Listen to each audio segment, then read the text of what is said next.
سلام تماشابینان گرامی، خلاصه خبرهای مهم 20 نوامبر تاجیکستان و منطقه را از پایگاه خبری بامداد برایتان پیشکش میکنیم. شروع میکنیم از یک نگاه کوتاه به سرخط خبر مهم روز در این برنامه. این جنگ ما نیست. ویدیو جوان تاجیک بنیاد جورایف که در اوکراین اسیر افتاده است. در روسیه پدر و مادر تاجیک را مجبور کردند که برای کودکانش عذر بپرسند. دادر سردبیر پیام تیوی بعد 1.5 ماه بیدرکی در بازداشتگاه خوجند یافت شد. بگذار همه دانند که تاجیک‌ها کیستند. فروخ حسنوف به فینال آزمون نوکفسیو میست را یافت. پهلوانان تاجیک در 2 چمپیونات آسیا آی به جودو 8 مدال به دست آوردند. و اکنون تفصیلات خبرها. تلگرام کانال اوکراین سیچاس ویدیو جوان 20 ساله زاده تاجیکستان بنیاد جورایف را که به دست نیروهای اوکراینی اسیر افتاده است نشر کرد. جورایف بنیاد میر خالقوویچ سال تولدش 2003 زاده دهه غزنترک نویای دیوشتیج ولایت سوغد تاجیکستان در این ویدیو نقل کرد که چگونه به خدمت در ارتش روسیه جلب شد و چگونه به اوکراین آمد و اینجا اسیر افتاد. بنیاد جورایف نقل کرد که او را بعد ختم کالج تکنیکی شهر ولادیواستوک در منطقه شرق دور روسیه با دعوتنامه به خدمت حربی بردند. یگان 4 ماه خدمت کرد و با وی قرارداد بستند و به جنگ اوکراین فرستادند. جوان تاجیک میگوید من فکر میکردم که 1 سال خدمت میکنم و خلاص، ولی معلوم شد که برای بستن قرارداد مجبور میکردند. پیشم شرط گذاشتند که یا زندان یا قرارداد. مجبور شدم که قرارداد را امضا کنم. او نقل میکند که در آغاز در جبهه دنیتسک در موضع ستارامایورسک آنها را به کندن خندق‌ها و بلنداژها وادار کرده بودند، ولی 1 روز تا خودشان بخبر آنها را به خط پیش جبهه پرتافتند. به ما گفتند که در خط اول جنگ هم خندق میکنید و به سربازان نان و آب میبرید، ولی وقتی که ما به خط اول رفتیم آنجا کسی نبود. شبها رو در خندق‌ها روز میکردیم. بالاخره 1 نفر از نیروهای اوکراینی به پیشمان آمد و ما تسلیم شدیم. اول من تسلیم شدم، بعد دومی و همین طور همه 6 نفری که بودیم. نیروهای روسیه نمیخواستند که ما تسلیم شویم و از این رو از درونها به بالای ما نارنجک میپرتافتند. سنایپرها تیر میکشادند که ما را بکشند. یکی از ما را کشتند. 2 نفر دیگر از جمله خود من جراحت برداشتم. مناسبت اوکراینی ها با ما خوب بود. ما 3 روز باز بیو بودیم و اولین کاری که اینا کردند این بود که به ما آب دادند. نقل میکند بنیاد جورایف. در پایان ویدیو بنیاد جورایف به هموطنان خود به زبان تاجیکی مراجعت کرد. سلام علیکم برادران من. این جنگ ما نیست برادران. به شما به این جنگ آمدن شرط نیست. اینجا شما کاملا مثل گوشتید. اینجا گوشت ریزه کنک است. من میخواهم که شما در این جنگ اشتراک نکنید. من خطا کردم که به این جنگ آمدم. من میخواهم که شما همین خطاگی مرا تکرار نکنید و به این جنگ نوید. رسانه‌های تاجیکی خبر دادند که والدان بنیاد جورایف هنوز 5 سال قبل از دهه غزنترک نویای دیوشتیج به روسیه کوچیده در آنجا شهروندی گرفتند. به والدان بنیاد مقامات حربی روسیه تا کنون درباره در اوکراین به اسارت افتادن فرزندشان یگان خبر ندادند. حالا نزدیکان این جوان تاجیک ترس دارند که در صورت تبادل اسیران و به روسیه سپرده شدنش بنیاد را در روسیه میتوانند برای انتقادهایش و وضع موجوده در ارتش این کشور زندانی کنند.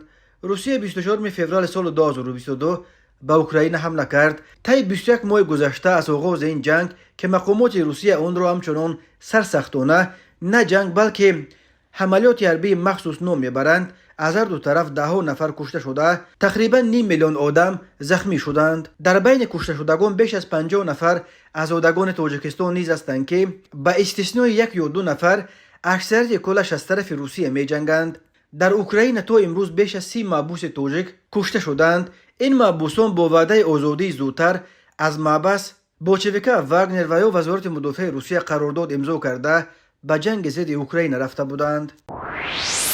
معرکه ضد مهاجران در روسیه طوری به نظر می رفت تا رفت وسعت بیشتر می گیرد.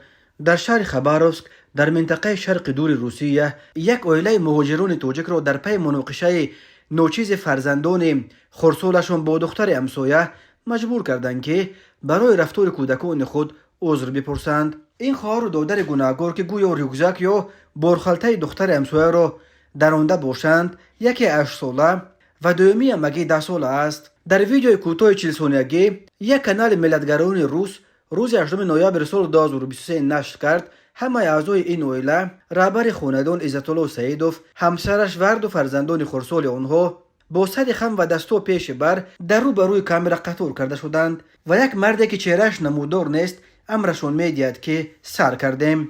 به دنبال این امر عزت‌الله سعیدوف به عذرپرسی شروع میکند. من سعیدوف عزت‌الله میخواهم از خلق روس و همسایه‌هایم عذر بپرسم برای آنکه وقتی که پسر من با کودک همسایه بازی میکرد بینشان مناقشه شده است و پسر من برخلطه او را درآورده است. برای این میخواهم از همه عذر بپرسم. خواهش میکنم مرا ببخشید. این کار دیگر تکرار نمیشود، میگوید عزت‌الله سعیدوف. بعد این بازم اون مردی که چهرهش نونمایان است امر میدهد که اکنون نوبت مادرشان و همسر عزت‌الله سعیدوف نیز برای رفتار فرزندانش عذرخواهی میکند. کانال ملیتگرایان با نشر این ویدیو از آن اظهار تأسف کرده است که این اویله توانسته است از جزای سخت‌تر محروم کردن شهروندی روسیه و دپورتاسیون به تاجیکستان خلاص شود. ولی اطلاع داده است که کودکان عزت‌الله سعیدوف را در بخش کار با کودکان در پلیس در قید گذاشتند و پدرشان را هم مجبور کردند که خود را در کمیساریات حربی در قید گذارد. منکسنال نوشته است که در صورت تکرار شدن چنین بی‌ادبی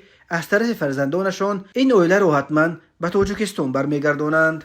این مناقشه نوچیز کودکان را کانال‌های ملیتگرایان از جمله منگنتنال بزرگ کرده از پشت فیل ساختند و نوشتند که گویا طفلان این خانواده تاجیک‌ها ساکنان بنای را که به سر میبرند کیها باز به داد آوردند. در این اواخر این علاقه دومین مورد به عذرخواهی وادار کردن مهاجران تاجیک در روسیه برای رفتار فرزندانشان میباشد.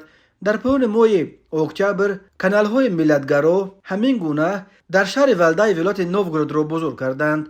در آنجا نیکروز عنایت‌زاده نام فرزند مهاجران تاجیک با یک چوره‌بینی مکتبشان با پرچم ملی تاجیکستان آمده است و وقتی یک دختر همسنفش نسبت به پرچم تاجیکستان به اعتنایی ظاهر میکند نیکروز به حمایت از پرچم وطن خود برخواسته در سر قهر به سر آن دختر داد میزند که بعد درس میکشمد. پدر نیکروز در نهایت وادار شد که برای این عمل فرزندش عذر بپرسد.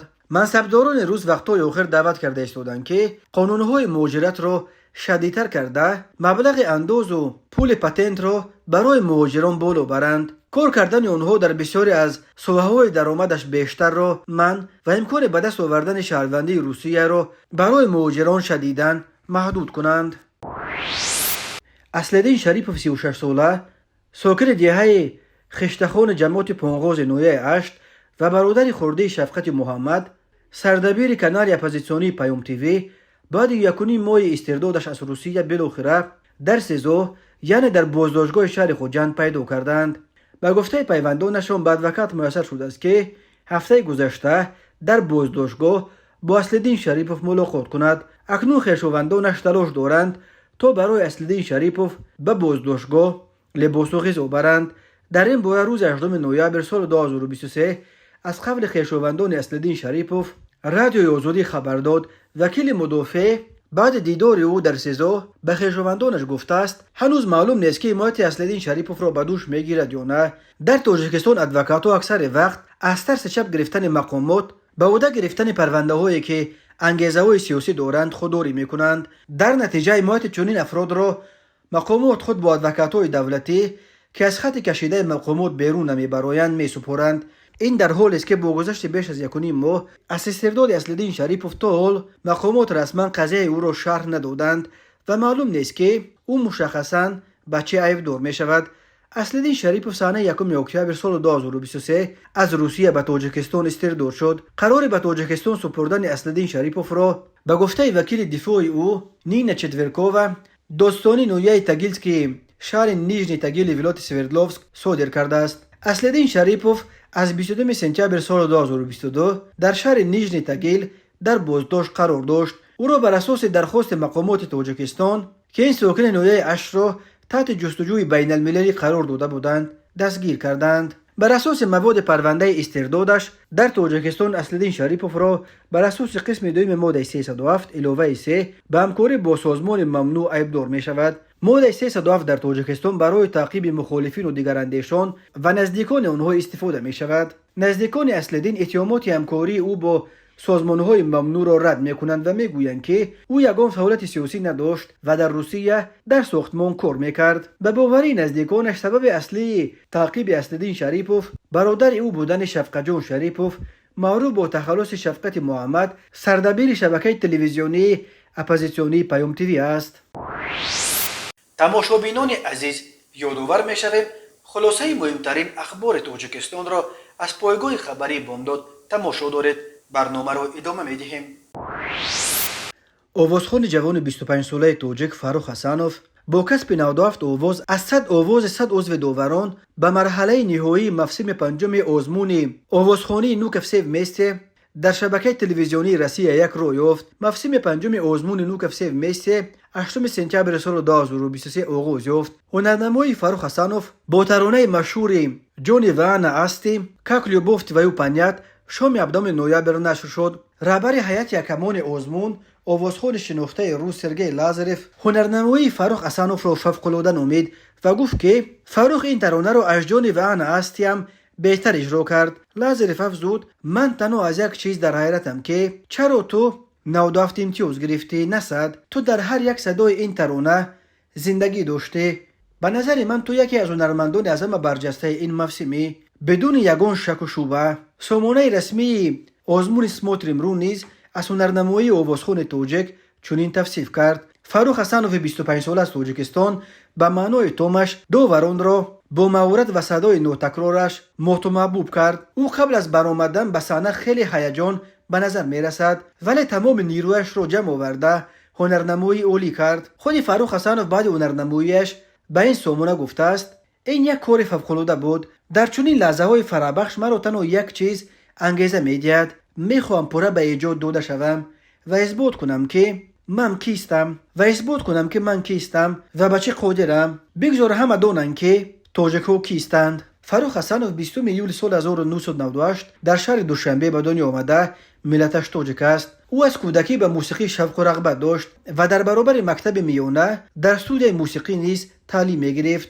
اما بعد ختم مکتب هنگام انتخاب کسب از انتخاب راه هنر بیم داشت که به رشته ترجمانی و زبانشناسی داخل شد. فاروق یک مدت از روی کسب کار کرد ولی عشق موسیقی در نهایت باز او را به جاده‌های هنر آورد. اسم فاروق حسنوف همچون آوازخوان بار اول در پی راه یافتنش به فینال آزمون موسیقی آسیای مرکزی معرفی و معروف شد. این آزمون نخستین قدم فاروق حسنوف به سوی صحنه گردید و او بعد این چت خود را تشکیل کرد و ترانه‌های تاجیکی و خارجی را زیر نواز گیجک و گیتار اجرا می‌کرد. فاروق حسنوف در آغاز سال 2023 با نشر چند عکس در اینستاگرام از ازدواجش خبر داد ولی عکس همسرش را با اسمایلک اشش میامه پنهان کرد. در تیر ماه سال 2023 فاروق به موسم پنجم آزمون نوک سیو میسته پیوست و اینک به دوره نیمه‌نهایی این آزمون رسید. فاروق میگوید در وقتش زیر تاثیر ترانه‌های آوازخوان کانادایی جاستین بیبر پای به صحنه هنر گذاشت و طول مخلص این آوازخوان بوده میخواهد با او در یک صحنه هنرنمایی کند. خبرگزاری دولتی خاور روز 19 نوامبر سال 2023 در یک گزارش مفصل خبر داد که از اول سال 2021 به این سو به تاجیکستان بیش از 1600 ماشین برقی وارد کرده شده است. مؤلف گزارش رخزاره نور با تکیه به آمار رسمی خدمات گمرک می نویسد که از سال 2021 به تاجیکستان همگی 47 الکترومبیل وارد شده باشد. این رقم در سال 2022 به 767 عدد رسید که نظر به یک سال قبل 720 عدد یا 15 مرتبه زیاد است. مؤلف می نویسد واردات الکترومبیل ها به کشور در پی پیشنهاد پرزیدنت امومالی رحمان جهت ارائه امتیازها به وارد کنندگان ماشین‌های برقی وسعت یافت. امومالی رحمان در یک سخنرانیش به ذکر اینکه با مقصد مطابق سازی اقتصادیات ملی و تغییریابی اقلیم جهانی، حفظ محیط زیست و بهبود وضع اکولوژی جمهوری، واردات وسیله‌های نقلیاتی برقی یعنی الکترومبیل ها، الکتروبوس ها، ترالیبوس ها و مانند آنها را باید از پرداخت انداز و گمرکی پوره آزاد نمود. از حکومت خواست که جهت تدریجاً فرام آوردن اینفراستراکچور و دیگر شرایط ضروری برای استفاده چنین وسیله‌های نقلیات در قلمرو جمهوری تدبیر و اندیشند. در پی این پیشنهاد به کودکس اندوز تغییرات وارد کرده شد که بر اساس آن واردات الکترومبیل ها به مدت 10 سال از باج گمرکی همچنین از اندوز از ارزش ایلوگی و اکسیز آزاد کرده شد. چند راننده الکترومبیل در پایتخت به خبر برخی برتری های این نوع نقلیات را برشمردند. این نقلیات آواز بلند و بوی غلیظ سوزشواری نداشته، به محیط زیست ضرر نمی رساند، از همه اساسش کم خرج می باشد. مثلا یک نمود الکترومبیل است که بر عوض 50 سومونی بطری اون را پر کرده تا 350-400 کیلومتر را طی کردن امکان دارد. در گزارش یادآور شده است که ماه آگوست در جریان سفر رسمی مجلس ملی و شهردار دوشنبه رستم موملی به خطای در پکین بین شرکت تاجیکی اویستو گروپ و شرکت خطایی جینچوین یادداشت تفاهم به امضا رسید که بر اساس آن باید با خرج 125 میلیون دلار در تاجیکستان یک کارخانه استحصال الکترومبیل ها بنیاد شود که سالانه در آن می تواند تا 1500 ماشین برقی را جمع بست کنند. خبر می نویسد شهردار دوشنبه در چارچوب برنامه شهر سبز 2-3 سال اخیر 104 عدد ترالبوس بیسیم، یک چند اتوبوس برقی و یک ترالبوس برقی بدون تماس خریداری کرد. همچنین مدیر اجرایی شرکت مشترک تاجیکستان و ترکیه شرکت اکیا اویستا اتوماتیو اینداستری اسرار میرزویف گفته است که این کارخانه سال 2021 الکتروبوس و الکترotرالبوس زمانوی آزمایشی نو را با طریق زمانوی استحصال کرد که محرک آن پوره با نیروی برق فعالیت کرده تا مسافت 200 کیلومتر با نیروی برق حرکت می نماید. اما خبر در گزارشش یک مشکل دیگر مربوط به استفاده ماشین‌های برقی در تاجیکستان را ذکر کرده است. به گفته رانندگان در حال حاضر الکترومبیل ها بجز از دوشنبه و مناطق نزدیک اطراف آن در دیگر شهر و نویاهای تاجیکستان قابل استفاده نیستند، زیرا زیربنای آن از جمله نقطه های پر کردن نیروی برق برای چنین واسطه های نقلیات در اکثر مناطق جمهوری اصلا وجود ندارد.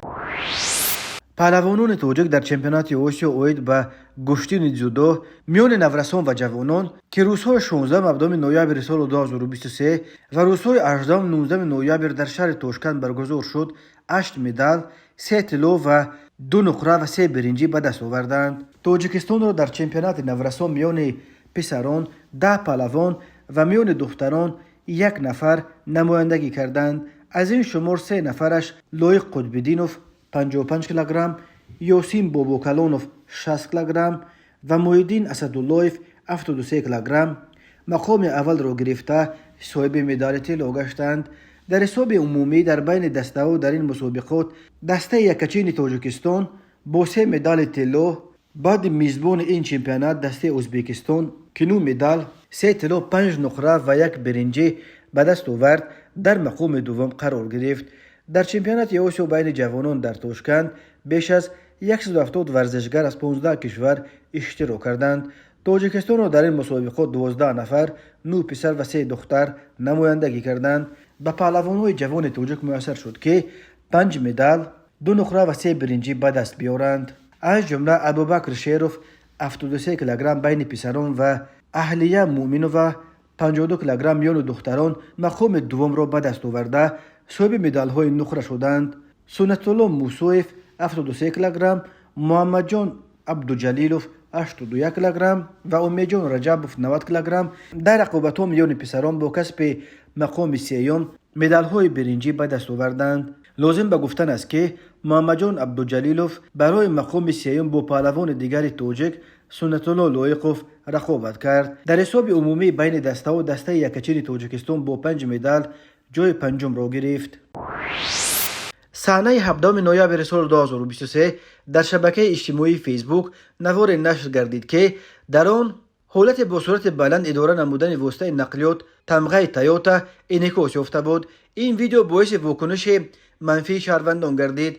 از رئیس وزارت کارهای داخله در شهر دوشنبه درخواست نمودند که وابسته به حالت مذکور چاره دخلدار قانونی اندیشیده شود. مرکز مطبوعات رئیس وزارت کارهای داخله شهر دوشنبه الکی بعد چند ساعت نشر این ویدیو خبر داد که از جانب کارمندان ملیته پایتخت در نتیجه گذراندن چاره‌بینی مخصوص معین کرده شد که رقم‌های قید دولتی واسطه نقلیات مذکور 4000 OC01 تحت اداره نابالغ زین الدین استقامت کننده شهر دوشنبه کوچه سعدی شیروزی قرار داشته است. نامبرده سانحه 7 نوامبر از بی‌مسئولیتی و خنک نظری والدین خود استفاده برده بی پرسش واسطه نقلیات پدرش رو گرفته در نزد مؤسسه تعلیمی گیمناز رقم 1 شهر دوشنبه با صورت بلند اداره نموده جان خود و دیگر اطرافیان را زیر خطر گذاشته است. گفته می شود در اجرای ملیس دوشنبه وابسته به حالت مذکور نسبت به والدین زین الدین برای بی‌مسئولیتی و خنک نظری در تعلیم و تربیه فرزند طبق طلبات ماده 90 کد حقوق ویرانکنی مأموری جمهوری تاجیکستان پروتکل مأموری ترتیب داده شد. میلیسیا گفت همزمان جهت من بعد تکرار نیافتن چنین حالت با والدان این نورس کارهای فهماندهی گذرانده شده آنها به طور قطعی آگاهانیده شدند. تماشابینان عزیز و گرامی، این بود مرور به خلاصه چند خبر مهم امروز تاجیکستان. خبر و گزارش های بیشتر از تاجیکستان و درباره تاجیکستان و اطراف آن را در سامانه پایگاه خبری بامداد در این نشانه پیگیری نمایید: www.bamdad.com. خوش باشید.